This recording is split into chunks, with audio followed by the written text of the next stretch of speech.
This week on Rain on Your Parade, we ask the important question, should SNL be canceled? Yes, but not till Sydney Sweeney goes on.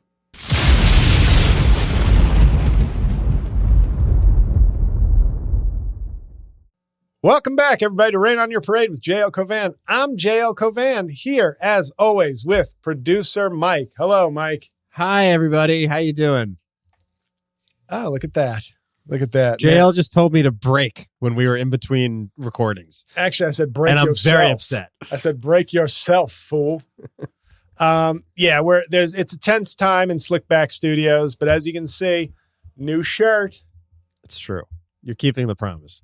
Promises made, promises kept. And this one's a sleepy. This is my Dark Brandon shirt. Dark Brandon, like because they do the logo. That's Let's the Go logo. Brandon. Like when they called him Let's Go Brandon, they kind of embraced it for merch. Yeah. So whenever he passes like a piece of legislation or has something good happen, like supporters will flash this one. It's obviously not his idea. Right. But I liked it, and for a donation, I said, yeah, I got this, and I got a mug. I got a Dark Brandon mug. Oh, that's actually like Biden merch? Yeah. No shit. Yeah. Oh, that's kind of clever. Right. Exactly. God, politics really is just fucking. You might as well just have a Patreon page. Come on, man. We're making content. It's ridiculous. Vote for me. Join my Patreon. Sign up for my email newsletter, brother. Good Lord. I'm not kidding. So, yeah, last week's was an interesting episode. Yeah. We laughed. We cried at the nonsensical smorgasbord that it was. Mm-hmm. But this week is going to be focused. This week's going to be super focused. I don't even know if we need any banter. Do you have anything? You have anything you want to share with the people before I take over? I don't think so. Cool. All right. Well, as of this recording, let's hope I got my Bruce Springsteen ticket. I hope you did, because good Lord, if you didn't, you're going to see Foreigner, and that would suck. Yeah. Urgent.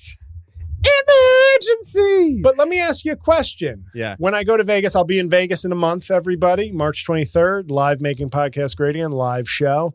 And if you join my Patreon, et cetera, I'm running for office. Join my Patreon.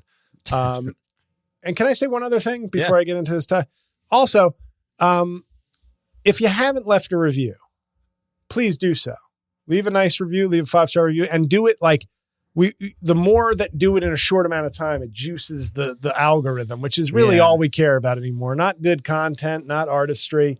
It's putting that algorithm in your mouth, cupping the algorithm's balls and saying, yes, please. And swallowing. Yeah. Well, I wouldn't go that far. Well, I would. Well, then that's why I'll remain in the 50s instead of top 10. Okay. Yeah. I want my listeners to be comfortable with how they handle the algorithm and their choice. Yeah. I don't want to be Robert Davi in Showgirls. what a deep pull. Let's play a game on this show and see how outlandish and unrelatable the references can be. I'm gonna have one by the end of the episode. Well, I mean, see. Our aces in the hole are Godfather 3, which is not super obscure. No. Hamlet 2 is my fastball. Hamlet 2 is quite obscure. Yeah. Dana Mars. But I was going to say, but who do you think, if I'm in Vegas, because obviously the law in Vegas is what goes on in Vegas stays in Vegas. Yeah. And Laura will be arriving in Vegas on the 24th, which gives me the 22nd and 23rd to embrace Vegas culture. Yeah. When in Rome. Right. But where do you think I'd be happier? The Bruce concert or the Foreigner concert if I'm into trashy 50-year-olds? That is a really good question. That's why I brought it up. That we ask the hard questions on Rain on Your Parade.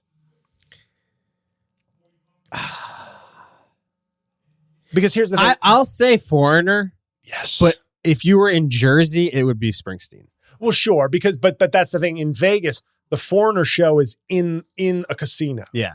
So people are going to be dressed for the casino. Like, look at me. I love Foreigner. I love that song. Yeah. Whereas Bruce, it's going to be like, I just got off my shift and spent my kids' tuition on this ticket. I think that the Bruce audience is more like people with money. That's more like people that like consider themselves like people with taste. Nobody with taste is going to see Foreigner. Anywhere, in any part of the country. Feels like the first time. How dare you? All right. Well, it's gonna be Bruce. If I can find the specific ticket, because as we said off mic, it's like getting a ticket to Bruce Springsteen and being like the middle of a row with no leg room. It will hinder my enjoyment of the show, regardless of how amazing it is. Yeah, for sure. So I want to be physically comfortable. But I guess I don't think I think we can just probably jump into my main topic for tonight, which is comedy related, Mike. I know you don't normally like that, but I think it's a juicy one today. This is going to get you interested. Yeah. SNL. Talk about it. Some people call it Saturday Night Live. Mm-hmm. I think it's time to cancel it. I agree. Yeah. That's it, everybody. That's the episode. We've come to a consensus. I think there is so much wrong with that show. It reminds me, honestly, now I know Vince McMahon is in a little bit of legal trouble these days because apparently shitting on a woman with her consent, totally empowering. I mean, we would agree, right? Like a completely, just completely empowering experience. Yeah. Yeah. Just, goggles, no goggles, doesn't matter. Take the shit. You asked for it. Great. Yeah. Ruth Bader Ginsburg, step aside. We have a new leader in the women's movement. Yes. But without consent, awful. Yeah. And that's what he was doing. Ain't good. He was apparently Vince McMahon, wrestling legend, and for my money, the only person who could have taken the Republican nomination away from Trump, and even more so now with hardcore like Stormy Daniels payments. Please, I shit on a chick without her consent. Oh my, Trump is now second in the GOP polls because Vince McMahon, there's a new, richer, more awful, charismatic scumbag throwing his mustache and Depends in the ring, and it's Vince McMahon. I mean, he might want to run just to avoid prosecution. Yeah. At this point, the way things are going. Oh man, can you imagine I hate to say this, and to the woman who was having an affair with Vince McMahon and it took a left turn at the toilet. You have the sympathies of the Rain on Your Parade. I think the entire Rain on Your Parade community. Yeah. But Vince McMahon running for president, awesome. Yeah. Right so now. Awesome. Like if he just announced, I'm running for president, Trump. I see the way the country is going, and I see that people are dissatisfied with both sides. So I'm coming for your job, Trump. Oh, what a promo. My God, it's Vince McMahon. And then Trump's like, it's Vince's music. Oh my God, out of the tunnel, here he comes. It's the boss. Oh my God, he just hit Nikki Haley with a steel chair and shit on her.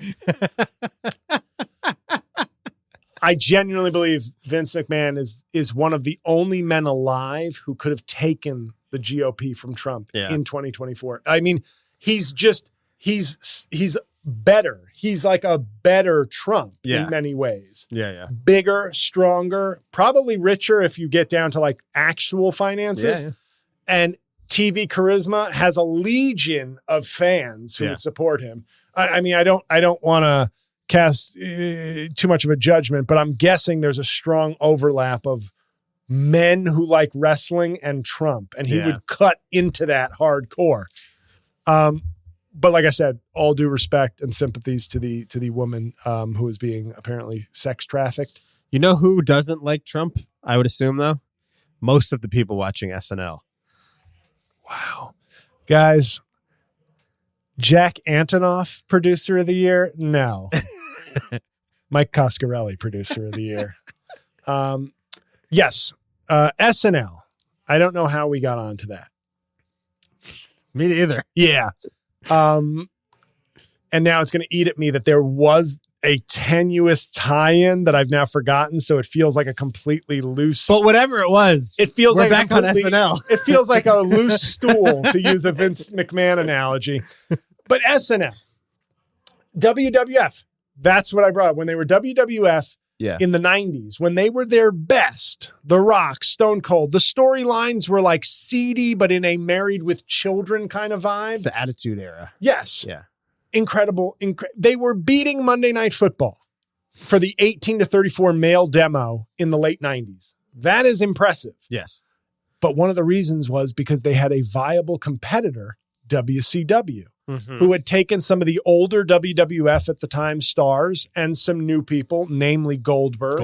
Who was just a force of nature. Yeah. That's kind of how they marketed him. He was just traps and snarls. Yeah, he was humongous. The strength, the violence he executed with in the ring, and apparently was not a fun guy to wrestle with because I guess maybe he wasn't as technically sound as somebody who can lift a 500-pound man over his head should be. Yeah, he was just like an ex-football player. They were just like, this guy's humongous, throw him in, you know? Yes. And I think WCW, they had Sting too, They had right? Sting, they had Razor Ramon, who was then Scott Hall. Yeah. They had Hulk Hogan, obviously. Goldust? No, that was WWE. Okay. F at the time. Right. But yeah, so the point is, the reason I brought that up, but gave us our beautiful banter about Vince McMahon and his fecal habits.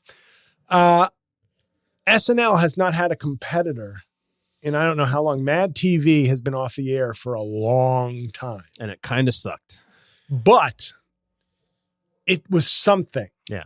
It did kind of suck. But it also there were people filling out that roster with talent. Yeah, for sure. And they kind of delivered. The product may have not been what I really liked, but they delivered what SNL used to be. Impressions, sketches, characters. Yeah. You got a lot of characters built. You had many characters built around. They weren't as good as what SNL could sometimes produce. But I just think having 11 seasons or whatever of Mad TV was enough to just keep you honest. Right. That there was an alternative. And SNL has gone through phases. I think the Jim Brewer era, despite his comedic genius, when Goat Boy was on the air for those like that Jay Moore, Jim Brewer era of like 2 seasons, very low point in SNL. But they have never been lower than this. No. It's horrible. It is, it's been bad for many years now. And I do think it's partly like a post-Trump thing. I think there's like, I don't know that they know exactly what to do anymore. Because the SNL bread and butter for a long time was like, there was always someone on SNL playing the president, and that was like the best version of that impression, you know? And we in this room know that ain't true. I couldn't even tell you who does Trump or Biden on SNL now, but like there was a time where it was like Dana Carvey doing if you read my murder journals, you would know. The manifesto. But they just, to me, they are, for the first time I can remember, they're so far away from the zeitgeist in a way that SNL used to be the marker of the zeitgeist. Yes. It used to be the thing where it was like, if it was done on SNL, it was culturally relevant. And they are just so far from it now. And maybe some of it has to do with the fact that you only get it once a week and it's not happening in real time the way everything else seems to be able to be given to people in real time, but they got a big problem, dude. You have a writer's room of however many writers. I think it is a colossal sort of disaster from top to bottom at this point. And I think we should take a quick break because I'm going to go. Okay. I'm naming names. Okay. I'm calling people out. So more SNL shit talking on the way. Vince McMahon would be proud of the shit we're about to talk. Okay. After this. Good. Nice. Good. Great. Good, right? Yeah. It's like 20 minutes in. Yeah. Yeah. Boom. Yeah. Cause I want it is, we'll fucking get it. Yeah. Just go in. We're back. And we're back from break. Mike, how was that break? Very exciting. I'm hoping that we honor the tease. I can't wait to hear what you've got to say about SNL. Yes. Now, I'm not even going to lie. There were a couple episodes this year that I thought were actually decent. I don't quite remember them. I think maybe Pedro Pascal's episode was decent. But so many episodes have been atrocious. And I say that not in hate, JL's a hater. I'm talking about as a fan of comedy, right? As somebody who can admit when an episode's good, even if I've seen 5 bad episodes in a row. This week was an episode where I was like, I think I just have to stop watching. Yeah. Even as somebody who enjoys dissecting, commenting, exploring comedy for a variety of reasons, it is, first of all, structurally, before we get to like individual issues, structurally, lazy writing. Yeah. The writing, I sat there with my nephew. Laura and my nephew were both watching with me. We watched it on tape on Sunday afternoon. And my nephew, his humor is, Robert Downey Jr. and Thor in Avengers movies, which they are funny. Yeah. Say your line. I know you want to say it. We're sort of an Earth's Mightiest Heroes type thing. Thank you. And I get it because that is witty. It's not that those aren't funny, but I'm always trying to get him to watch like comedies. And half the time he'll go, that was weird. Yeah. But he did enjoy The Waterboy and Happy Gilmore, like the kind of sports comedy where it's relatable, but it's like he really laughed at both of those. Right. He just kind of looked bewildered watching SNL. And here's when I knew we had crossed a place of no return. I felt embarrassed, and I don't mean to do this. Aren't you embarrassed? I felt embarrassed sitting there with my nephew watching this because I felt like he was looking at me like, my uncle's so funny. Yeah. Why are we watching this? Yeah. And I wasn't laughing. It's not like he was looking at me laughing going, what? Right. But it was more like, why are we watching this? Right. Yeah. It's funny that you bring up the nephew he's thing. 16, I'm 44. Now there is a generation in the middle, but the real thing structurally, as we're doing macro issues first, the writing is incredibly lazy. They start every episode now with a game show sketch. Yeah. And they did 2 game show sketches in this one episode. Right. The big question, even bigger than lazy writing, is who is this for? Right. Who is this show for? They will make so many like late 90s, early 2000s musical references where in my head I'm going, oh, I thought I was missing the show because it wasn't for me. I'm now like an elder statesman and I don't get what the young people are. And then it's like, oh, good bits centered around Genuine's pony. Yeah. That's what the teens are into right now. What the fuck? It's like a show for no one now. Yeah. Seinfeld was about a show about no one. Right. About But nothing. Yeah. This is a show for nothing. Yeah. Yeah. And so you get from the biggest critique I would have is, who is this for? Yeah. Who is this for? I remember a couple of years ago thinking they had people that I still think there's talent on the cast. I think the writer's room is not serving the talent well. Like Cecily Strong, to me, is somebody who should be so higher. She left the show last year. She's somebody who should be so higher up on the echelon of she sings, she does great impressions, but they turned everything. If you have a point, because I feel like I could talk for like a half hour straight on every issue with this that's different and worse. This is not a question of, well, they're doing things differently. No. Everything that's different than the way it used to be is worse. Characters used to have a lot of characters. And I know you brought this up weeks ago about, but some kids think that's corny. What kids are watching this? I agree with you. So it's like, I still think it's like when I look on Facebook with all the old people, it's all people like my peers who still kind of tune in to see what's up. Almost a nostalgia factor of, it was so relevant for so long that I can't break the habit. Here I am disappointed again in an episode for no one. Yeah. The greatest episode of the last 10 years was the Tom Hanks episode. And I felt like they got their asses up because it was like, Tom Hanks, he's hosted 10 times. He's great at this. He could have been a comedic genius if he didn't become an acting great. And they crushed that episode. They gave you David S. Pumpkins, they gave you the weird new character, but it worked. Right. They used to have several of those a season. Now you got one in the last decade. Yeah. They didn't rely on desk sets to introduce characters. They allowed sketches to bring characters to life. Black Jeopardy. I mean, and then when Chappelle hosted, that was also when Chappelle hosted in 2016, that was the other episode that I would say is like the second best episode in the last That decade. was great. Like, but that was when Chappelle was having his like a return. He had been like out in the wilderness for 20 years or whatever, and then he came back, and all of a sudden it's like, wow, the king is back. Yeah. You know? And I got that's the some thing things too. to say about trans people. JL, you want to talk about competition? Forget Mad TV. What about Chappelle's show? Yeah. I mean, you had other sketch outlets that existed. You had Mr. Show, which was great in its heyday. You had The Kids in the Hall, not necessarily my favorite, but people liked it. Like they had a thing going on In where Living they were Color. In Living Color, Which especially the in Living Sandy Color. Koufax of sketch comedy. Like yeah, 5 if you seasons. go back and watch In Living Color Heat. now, it's wild how much better it is than what they could.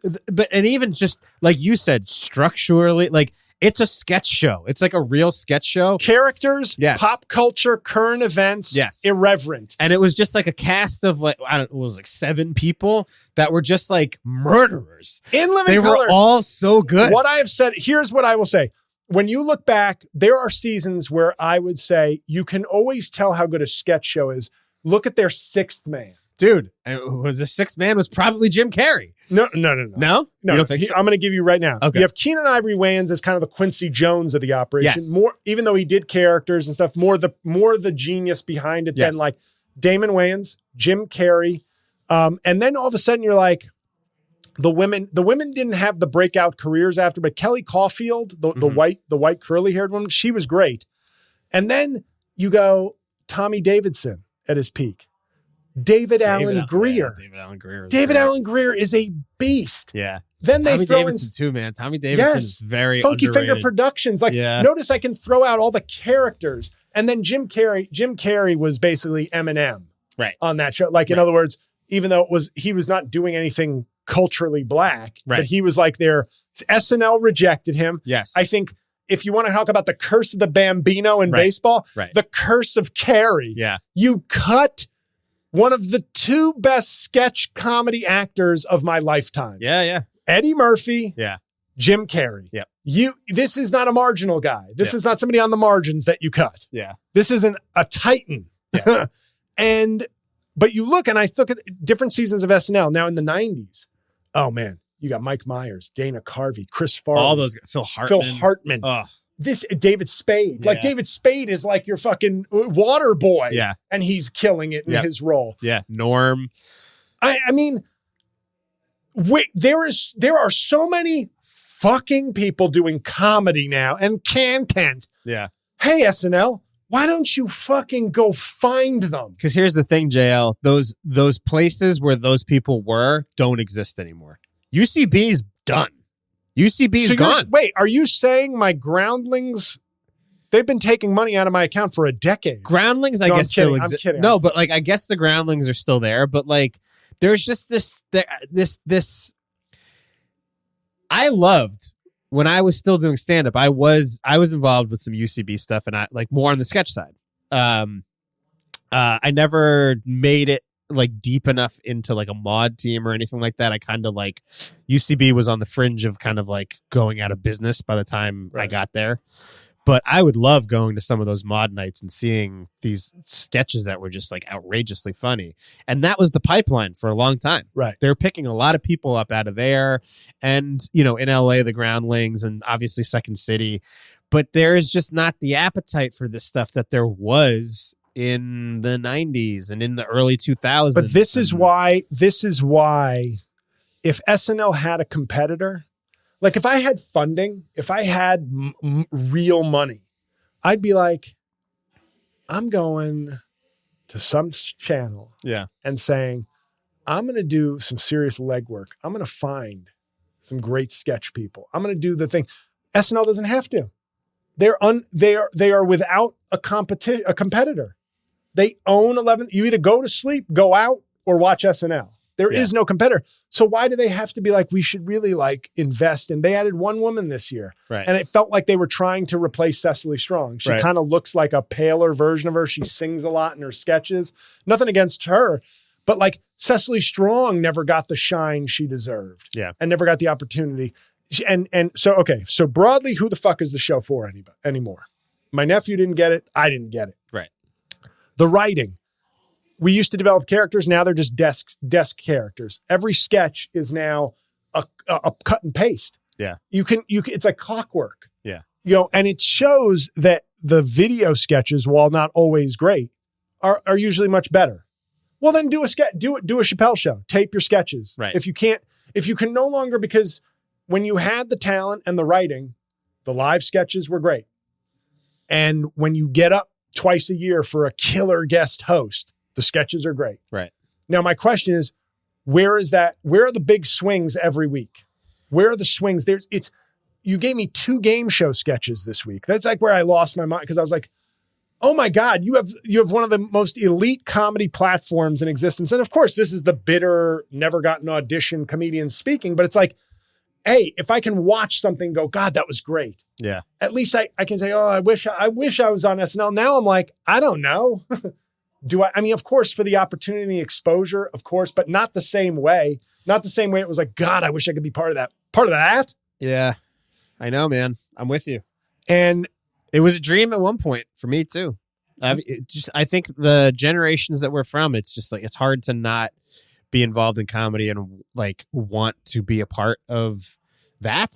But now, I don't know, like I have some peers that are on it or in that writer's room, and I like them very much, but I just think that the show overall is like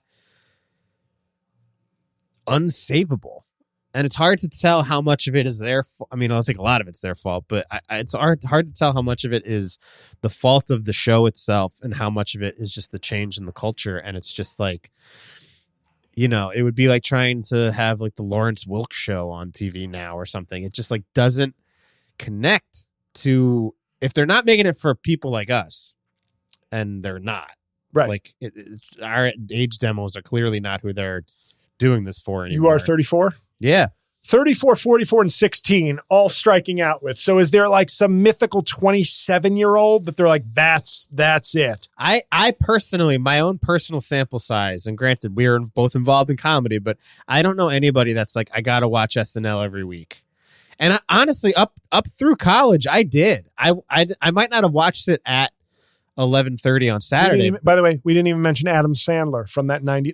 That's, dude, how deep. There's so many people that we have not even mentioned off of that up through like the Tina Fey era. Yeah. It's like, dude, I hate Will Ferrell now. I think he's the worst, but on SNL, he was unbelievable. He was one of the best ever. Sherry O'Terry is like Molly Shannon. These, but I would even say, great. I would even say, as much as I think when the show really started to tank was when they would like the Kristen Wiig, Kate McKinnon, like leaning on them like an absurd amount. Yeah, I don't get the Kate McKinnon thing.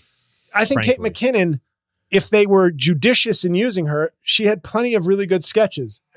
And and to her credit, she at least resembled an old time, where there were a lot of characters. Like she's like one of the last people they had that was like, could have fit in the 90s in terms of like, yeah, sometimes you do an impression, but they used her like a lottery team leans on their best player. It's like, we're not actually winning anything with this, right? But like, you'll have a movie career. You were a 6th man or an 8th man and a good contributor in 1998, but now you're 25 points a game on a lottery team. Yeah. Bill Hader to me is the last great SNL person who was used properly. Yeah. Great impressions, really good characters. And the sketch that I always think of with him is the puppet one.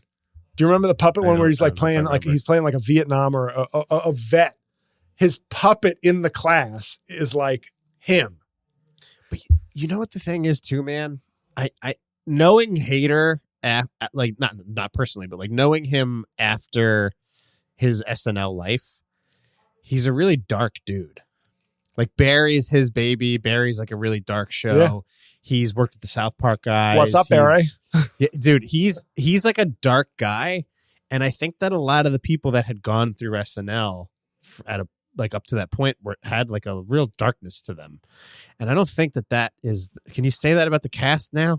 That there's like a kind of like I mean, Pete Davidson is the closest thing to like dangerous that you've got, and he's a little kid.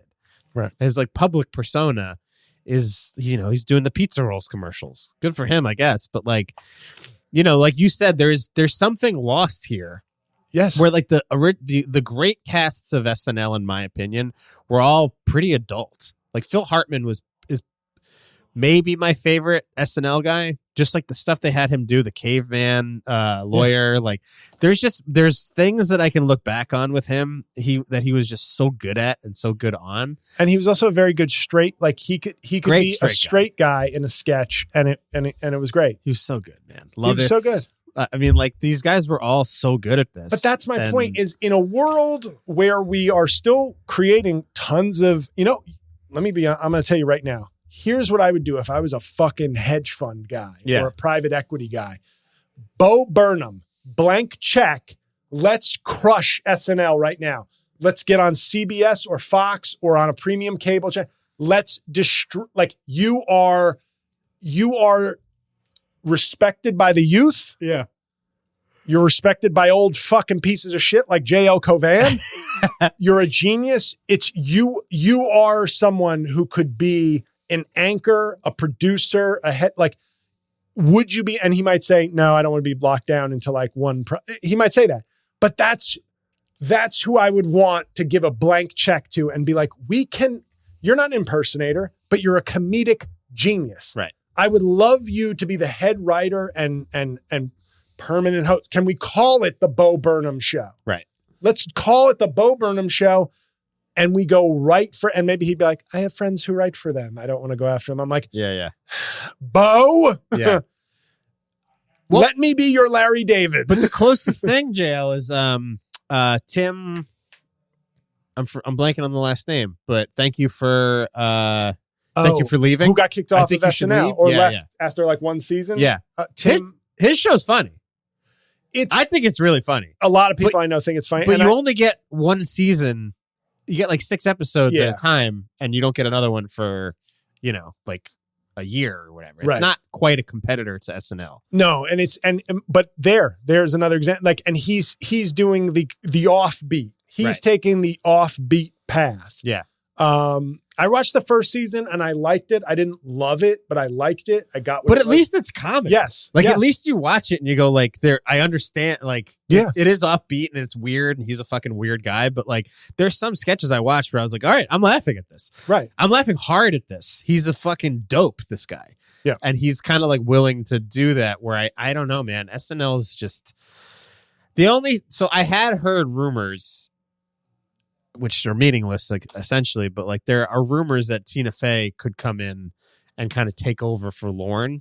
Maybe this is like the end of Lorne's run. It's been 40 years and he might just like ride off into the sun, not into the sunset, into like the, into a rainstorm. It's been 50 years.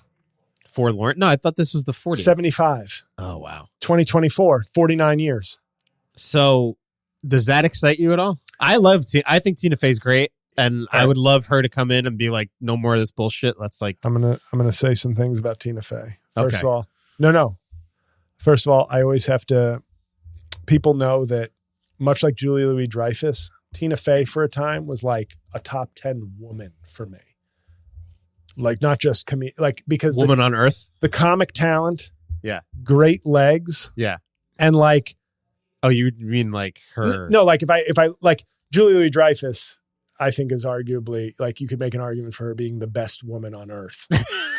Peak Elaine, or just like right now. And look at how good she looks. She looks 60, fantastic. Fucking 2 or something. Yeah. She's hot. Yeah. She's sickly talented. Yeah. Funny. Follows me on Twitter. That's cool. And a billionaire. Right. Oh my God. Right. Fuck the royals. Like that's my Princess Julia Louis-Dreyfus. That's my Diana, Queen Elizabeth, like that in terms of just the total. And Tina Fey is like just a little like, because she's, but here's my dilemma. I have loved so much that Tina Fey has done after SNL. Same. Where I wasn't a huge fan of her tenure as lead. Now in it's George W. Bush versus That's what Trump I was going to now. say. In hindsight. Now I see what we have. I'm like, oh my God, can we just get Toby Keith and George W. Bush back? Yeah. Instead of Ted Nugent and Trump writing. Yeah. So yes, Tina Fey, absolutely. Although it makes you think, I wouldn't want Tina Fey to be skipped over of an opportunity that she would be good for, but you start to go, but now Tina Fey is in her 50s. This isn't an ageist thing like she can't do it. I'm going, but is there a Bo Burnham type who would be like in their prime? And without sounding, I'm not trying to sound sexist, obviously. It's not that Tina Fey couldn't do it and couldn't do better than what they're doing now, of course. But it makes me wonder, like, is this like politics where it's like, well, instead of the 80-year-old guy, we got the 60-year-old guy, or can we get the 40-year-old? Like, not that, and it doesn't really matter as much. Let's be honest, JL. What I know that you like Bo Burnham, and I think I have a high opinion of him, not really like caring much about his work, but I like him too. What evidence do we have that he could run SNL or any kind of sketch show? Has he done sketch? Well, no. That's why I said obviously, you need like a showrunner, I think. But that's my point is, what we're doing is not working. Right. Whatever formula we've lazily fallen on, it has devolved from decades of greatness into whatever this is. But it's a different formula now. Of course. That's the thing. But if you watch Inside, his Netflix thing, watch Inside. I don't think you'd have doubts. It is different, but I don't think you would doubt. It's somebody who can write and produce and is a comic genius. I'm willing to sort of do the thing where it's like, hey, you know what? We're going to go a little outside our normal zone because I have faith that this person can actually bring fresh genius to the format, to the show, new life, even if it is a different perspective or angle. Because what they're doing now is just this like increasingly lazy, same thing, but worse. It's like every year it's the same and it's worse. And it's a little bit worse. And it's a little bit worse. Yeah. And I think this is one of the first casts where I'm like, there's still talent in the cast, of course. But a few years ago, I would actually write, I think the cast is being done a disservice by the writing. Yeah. Now I'm like, not as much. Same level. It's less of a design. It's less of like, oh my God, they're ruining this person's career. Kenan Thompson. Oh, now we got name names. Yeah. Kenan Thompson. Smiling during the sketches. You've been doing this 20 years. He's still on the show? Yeah. Wow. What a run. When will you not almost break? When will you not just smile during every live sketch, regardless of what the character calls for? I don't think that's right. Brilliant. At what point does SNL become like the house where we need to like put term limits on this and get somebody the fuck out of there? 20 years of Sleepy Keenan. We call him Sleepy Keenan. You just get in and you just don't leave. And I thought that maybe he was staying around because he might take over for Lorne. That would be bad. Yes. That would be very bad. You know, Tina Fey, but it's like Tina Fey should already have it. It should already be hers if they're going to do that move. Like, what are we waiting for? It's not a fucking Supreme Court. Lorne Michaels, thank you. You're an iconic presence in TV, right. What you've done, what you've brought. I mean, do you want it to die, or do you want it to preserve and improve and become better or newer or something? It's never going to die, though, JL. That's the thing. As long as that brand exists, and you give me $100 million in Bo Burnham under contract, I'll kill that motherfucker. I'm like Quint in Jaws. Done. I'm like Quint in Jaws, except it's SNL. And you get me close to that show, I'll kill it. We're gonna need a bigger budget. But I look through this cast, and I'm just like, I like Heidi Gardner a lot. You may not know, but like, I don't know anybody. She does so many characters that they've relegated to the desk. Yeah. And I'm going, what are we doing? Like, somehow we have forgotten. You said to me a few weeks ago, like, but some of this character stuff might be viewed as corny to kids. How about we try? How about we, no, because I don't think the kids are watching. Yeah. So this idea of like, well, it worked from 1975 to 2013. Right. But these kids now, they hate new ideas and new characters and new talent. Yeah. What they like is every week we start with a game show sketch. Right. And then we do a digital. Then we do a sketch that fails. Right. Then we do one more sketch that's mediocre. And then we have a musical guest. And then we have the one thing that resembles comedy consistently, Weekend Update. Weekend Update. Right. Right. And once again, you would say, hey, the kids don't like Weekend Update's the same thing and it works still. Like it still works. Weekend Does it still work? Yes. Yeah. Yes. Weekend Update is funny. Period. It is topical, funny jokes every week. Jost and Che do a good job with it.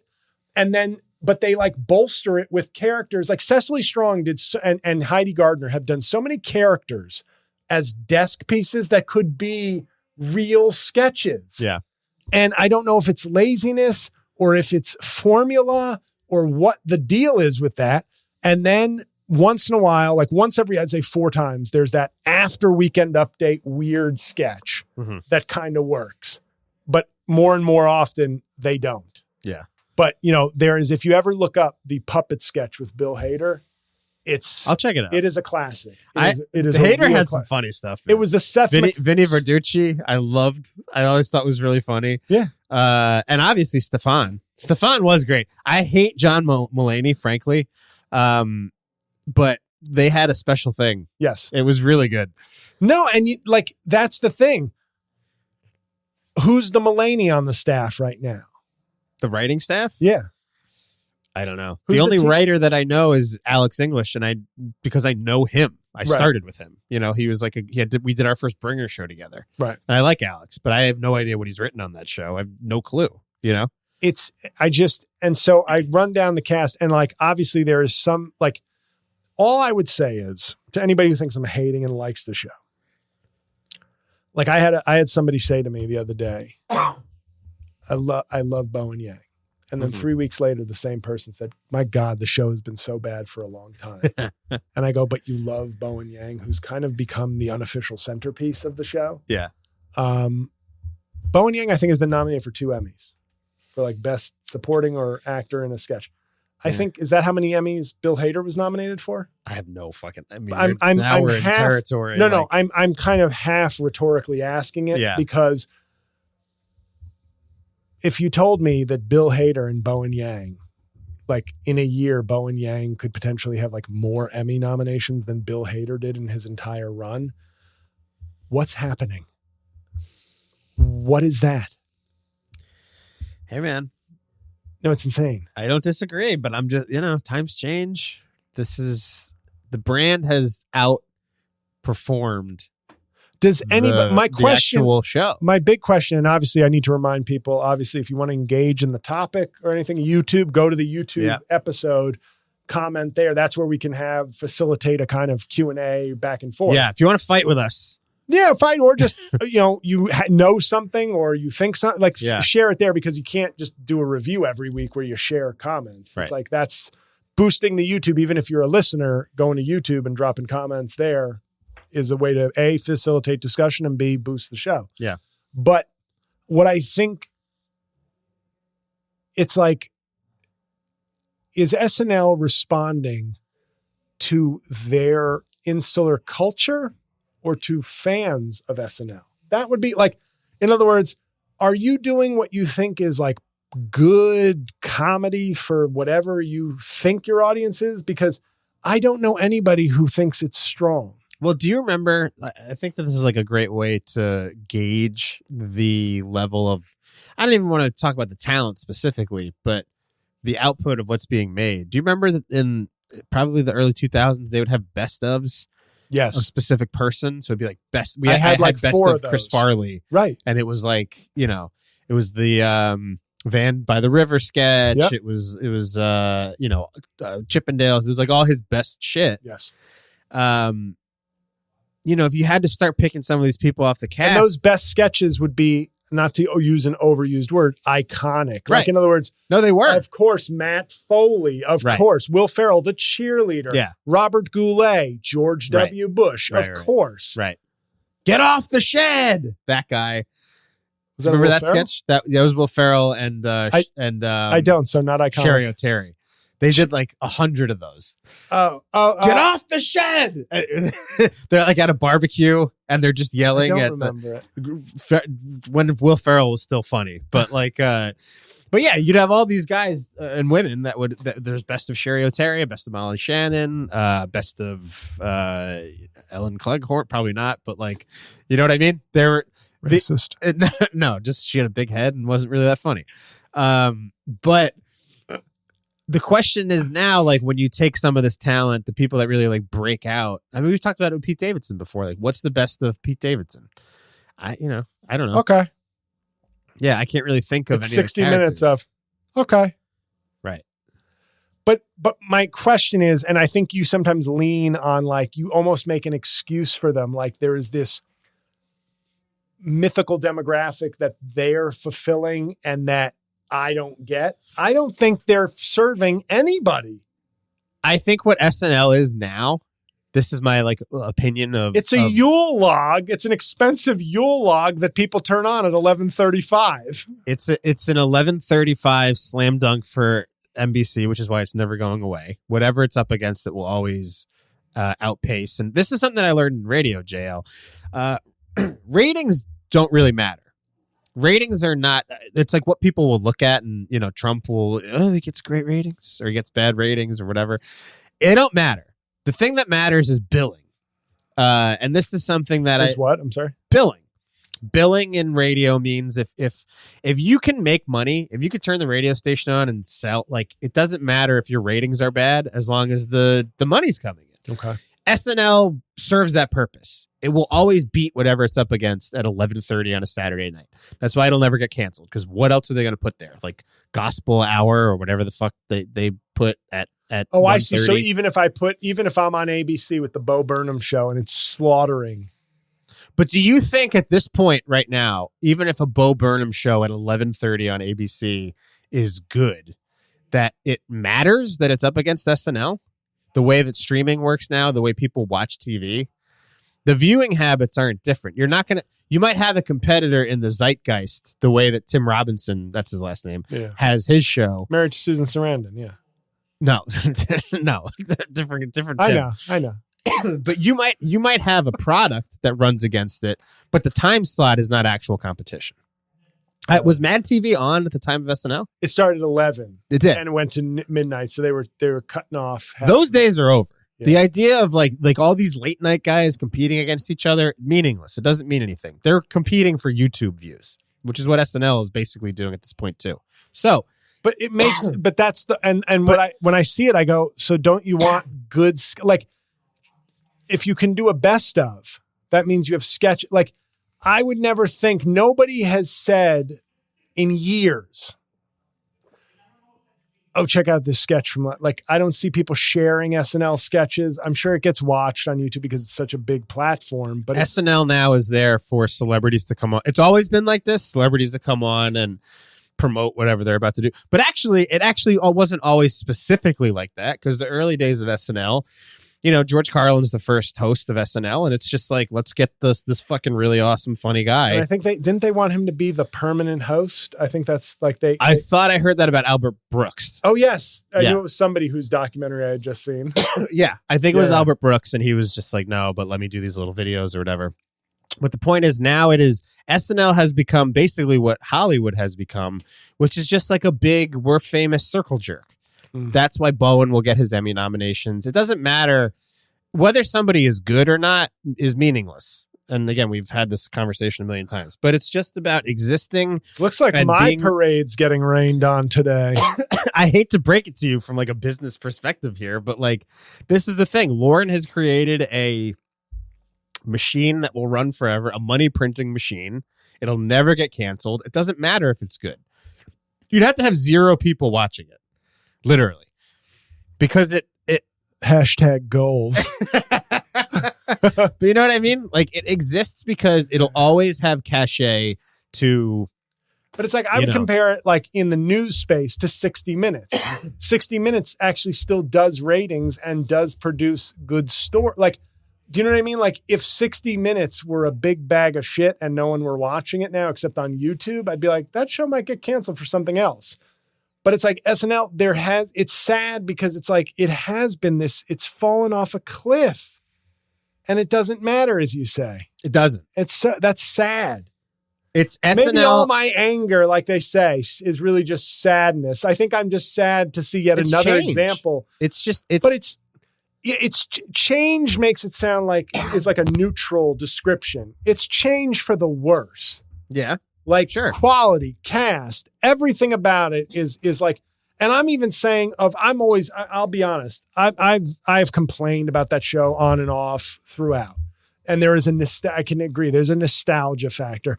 But you'd also see me putting Bill Hader in my Mount Rushmore 5 years ago. So it wasn't, I was like, it's not like, I'm not one of these guys who's like, Phil Hartman and Eddie Murphy. There's nothing like that. No, Bill Hader, I considered a Mount Rushmore for me. So I could still recognize great sketches, great talent. But it used to be like, hey, 50-50 chance of a good episode when it was dipping. Now it's like 10-90. But think about it. 50 years is a hell of a run, first off, for anything. But second off, think of all the other shows that are like it in the history of television. It's like, think about Sid Caesar, your show of shows. It's like that writing staff was kind of like a murderer's row. Yeah. It had its run. It's over. Those guys all moved on and did different things. And I just think that this is kind of like the way things are really supposed to go. SNL exists to jerk off celebrities. That's what it's there for. It's so celebrities. So Dakota Johnson can come in and pretend like she has a sense of humor for a week. Oof. And then she leaves. Oof. And then, Jeff Bridges comes in and, it's just, that's what it serves at this point. I am curious, and I think this is why SNL brought Shane Gillis in. I think it's going to be a very highly rated show. Because of controversy around it. Right. And I'd be curious to see how much he throws his weight around in terms of, I think from what I had read, that you could, and obviously, Shane Gillis, I guess, will be coming on this when this episode up. How timely. Yeah. Every week, we're here every week, guys. He'll be the host this Saturday as of this recording. And the host, I think, they usually, what I've heard, they present sketches and then they get to sort of like have some say in what gets made. And it would be kind of funny if he was just like, I think he's going to want to be gracious and everything to a certain extent, but I'd be funny if he was just like, no, none of these. Yeah. Can we do something else? None of these. This stinks. Yeah. I'd be curious to see that. But there it is. I think that if we can sum up the episode in one sentence, I think you gave it. SNL exists to jerk off celebrities. Yeah. But the ones who are really getting jerked off are us. And I think that's enough. That's enough bashing of SNL. Yeah. Do you want to take a break? You have more comedy talk? And what they've done. We actually now are going to come back with our designated comedy talk section right after this.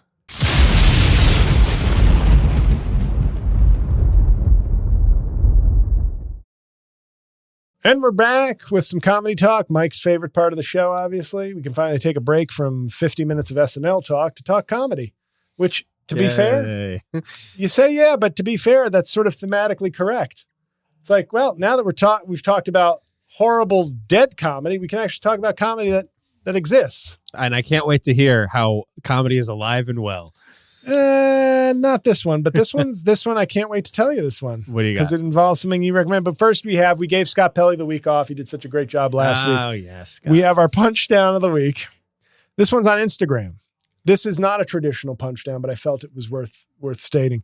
I posted a video from a club gig a few weeks ago where it was a really good bit about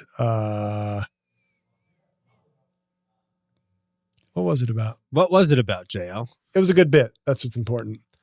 And I said a line, and a guy in the audience who'd been talking the whole show throughout the opening acts was like, "That's a good line." And I went, "I know it is. That's why I said it. Thanks, coach." And I said, "What?" And then I said, for anybody watching at home, the DVD commentary was provided by Drunk Elderly Asshole.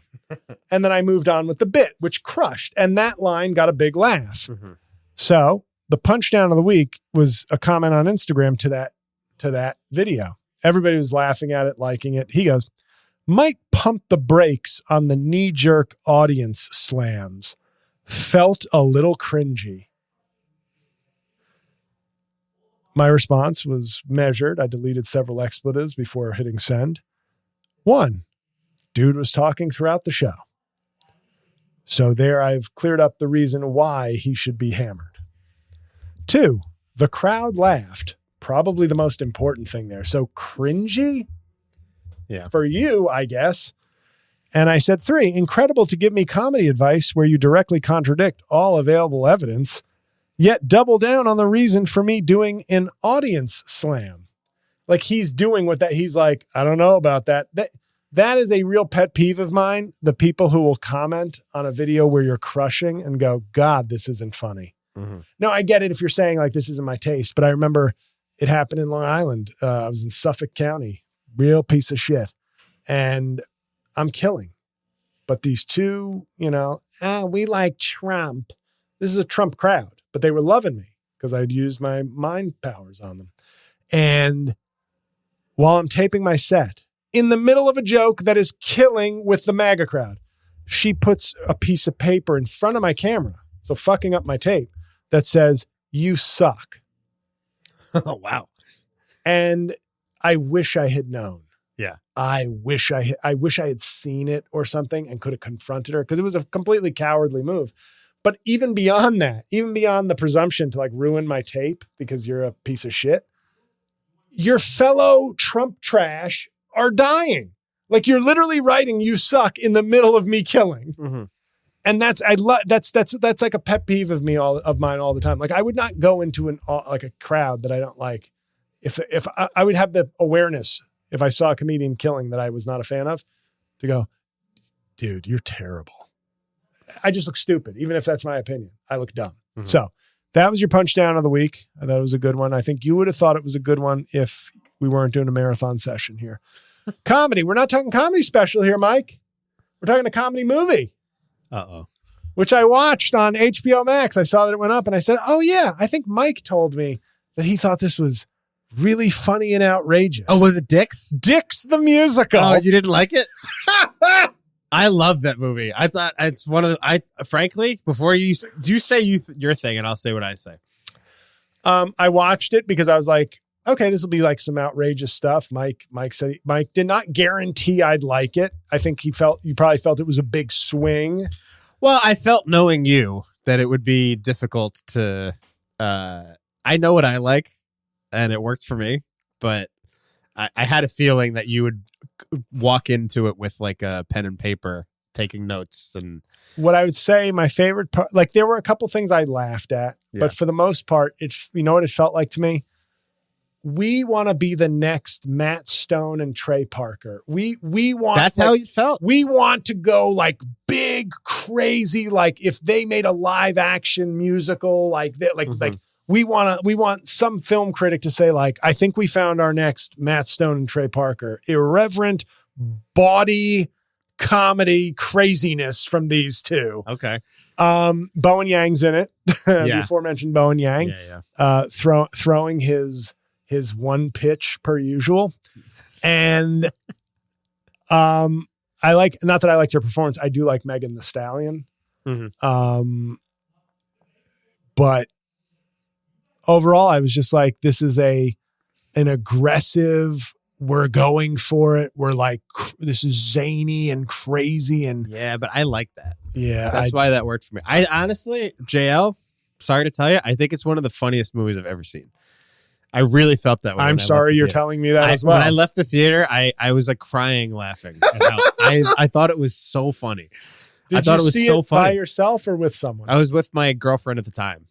I had a blast in that movie. And I thought it was unbelievable. Did she have a blast? Yeah.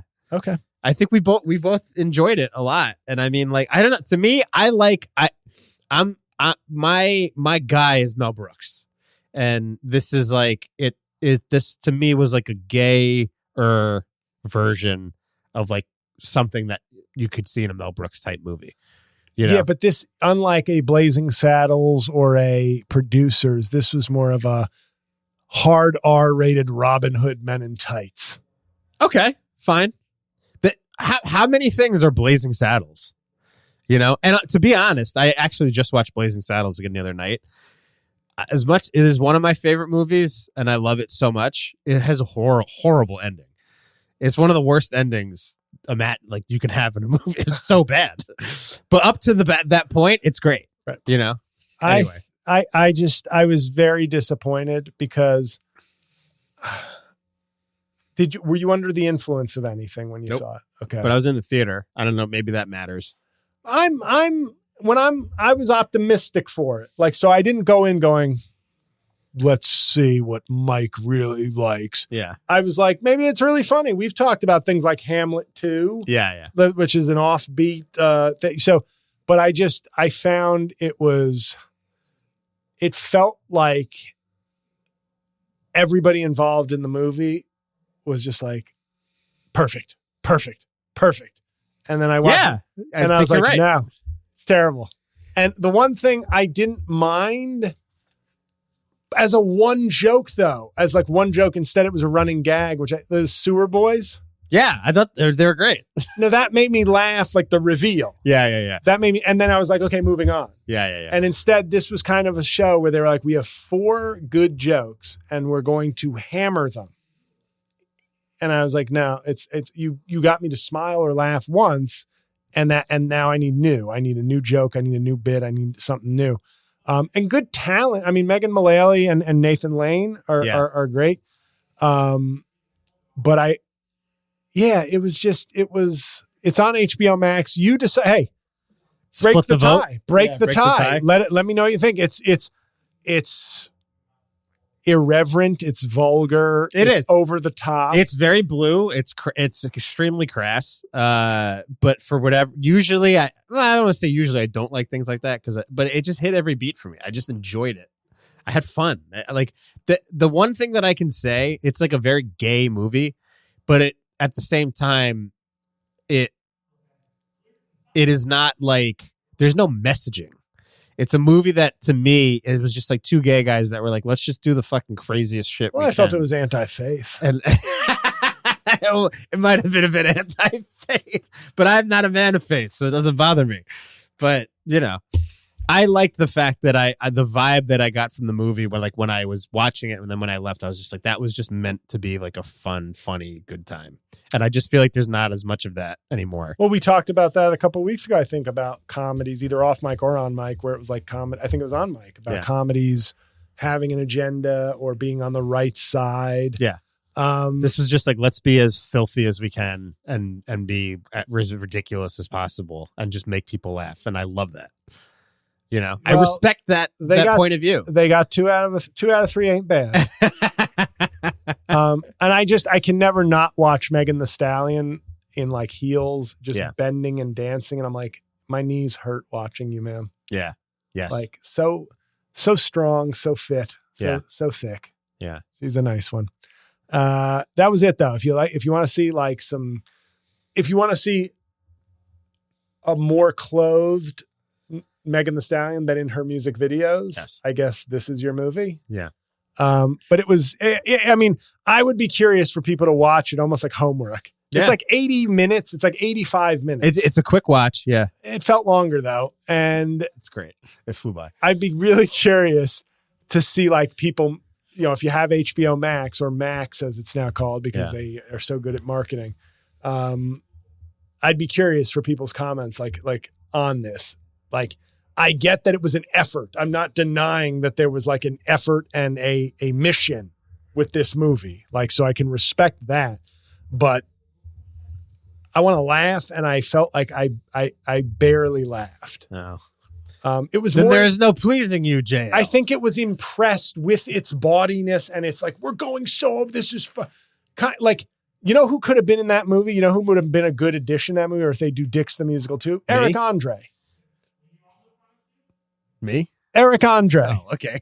I don't mean that as an insult to Eric Andre, but it felt like that same energy that would make me laugh when I'd be on a show with Eric Andre, but that I don't just kind of automatically ball over laughing when I'm just kind of watching it on my TV. Yeah. Crazy. Yeah. Like crazy.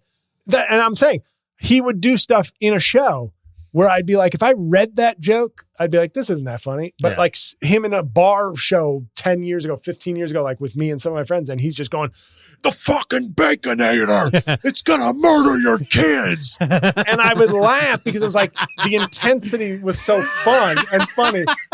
He had this whole bit on the Baconator, He's really funny, man. where he's like, the Baconator, hide the kids, get out, it's the fucking Baconator, come here, bitch. I'm not even quoting it, but you're getting what I'm doing. Yeah. I love him. I think he's great. But so would you agree that if you threw him into Dix the Musical as a character, it would be I think he the right eats up- energy? I think he eats up because I think that those guys are the focal point. I think if you have too much of that, it like sucks the air out of the room. I think he's great. He was great in Righteous Gemstones.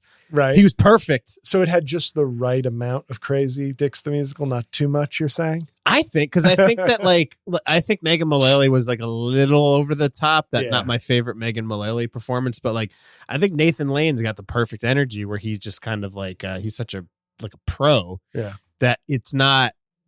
He manages to be subtle somehow in that movie around these other guys that are just like outrageous. Yes. So it can't be like 10 outrageous.